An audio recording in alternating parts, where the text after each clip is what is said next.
Gaza നേരിടുന്ന അല്ലെങ്കിൽ ഇതിനേക്കാൾ തീവ്രമായി ഗാസ നേരിടാൻ പോകുന്ന പ്രധാന പ്രശ്നം പോഷകാഹാരക്കുറവുള്ള ഒരു തലമുറയാണ്. അതൊരു വലിയ പ്രതിസന്ധി തന്നെയാണ്. മരണം വരെയും ഒരു തലമുറ മുഴുവൻ ഈ വേദനയിൽ നീറി നീറി മരിക്കേണ്ടി വരും.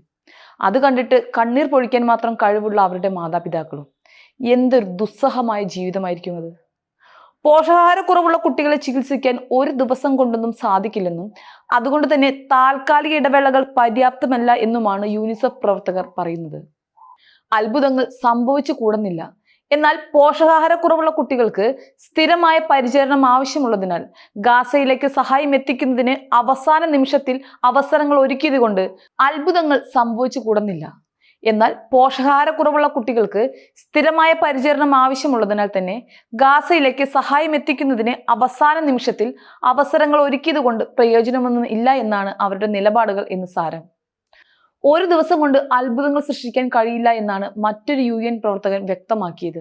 പോഷകാഹാരക്കുറവ് തടയാനും ചികിത്സിക്കാനും കഴിയുമെങ്കിലും അങ്ങനെ ചെയ്യുന്നതിന് ഉചിതമായ സാഹചര്യങ്ങൾ ആവശ്യമാണെന്ന് UN-ന്റെ കുട്ടികളുടെ സഹായ ഏജൻസിയായ യൂണിസെഫിന്റെ അടിയന്തര ആശയവിനിമയ വിദഗ്ധൻ ജോ ഇംഗ്ലീഷ് പറയുന്നുണ്ട്. പോഷകാഹാരക്കുറവ് തടയാൻ ഞങ്ങൾക്ക് കഴിയും, പോഷകാഹാരക്കുറവ് ചികിത്സിക്കാനും ഞങ്ങൾക്ക് കഴിയും, പക്ഷേ അത് ഒരു ദിവസം കൊണ്ട് സംഭവിക്കില്ല, അദ്ദേഹം പറയുന്നു. ആളുകൾ നമ്മളെയും കാത്ത് മൈലുകൾ സഞ്ചരിച്ച് അടുത്തേക്ക് വരില്ല. അവരിലേക്ക് എളുപ്പത്തിൽ എത്രയും വേഗം എത്തിച്ചേരാനാണ് നമ്മൾ നോക്കേണ്ടത് എന്ന് അദ്ദേഹം കൂട്ടിച്ചേർക്കുകയുണ്ടായി. കഴിഞ്ഞ ദിവസമാണ് ഗാസയിലെ ചില നിയന്ത്രണങ്ങളിൽ ഇസ്രയേൽ ഇളവ് വരുത്തിയത്.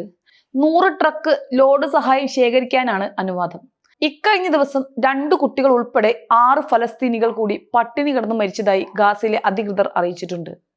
ഇതോടെ ഇസ്രയേൽ യുദ്ധം ആരംഭിച്ചതിനു ശേഷം മാത്രം പട്ടിണി കിടന്ന് മരിച്ചവരുടെ എണ്ണം 133 ഉയർന്നിട്ടുണ്ട്.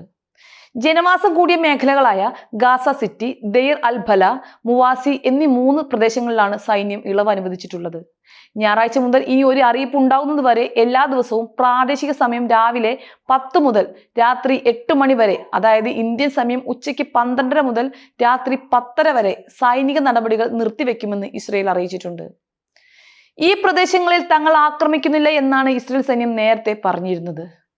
എന്നാൽ കഴിഞ്ഞ ആഴ്ചകളിൽ ഇവിടെയെല്ലാം ആക്രമണങ്ങൾ നടന്നിരുന്നു താനും.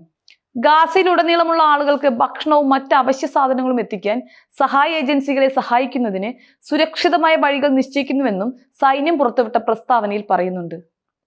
21 മാസമായി നീളുന്ന യുദ്ധത്തിന്റെ പേരിൽ അന്താരാഷ്ട്ര തലത്തിൽ കടുത്ത വിമർശനമാണ് ഇസ്രയേൽ നേരിട്ടുകൊണ്ടിരിക്കുന്നത്.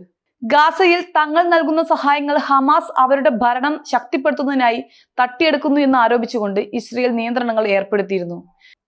ഇത് ഗാസയിൽ ഭക്ഷണത്തിന് ക്ഷാമം ഉണ്ടാക്കുമെന്ന് ഭക്ഷ്യ വിദഗ്ധർ മാസങ്ങൾക്ക് മുൻപ് തന്നെ മുന്നറിയിപ്പ് നൽകിയിരുന്നു. സമീപ ദിവസങ്ങളിൽ ഗാസയിൽ നിന്നും പുറത്തു വന്ന മെലിഞ്ഞുണങ്ങിയ കുട്ടികളുടെ ചിത്രങ്ങൾ ഇസ്രയേലിനെതിരെ ആഗോളതലത്തിൽ വലിയ വിമർശനത്തിന് വഴിവെച്ചിരുന്നു.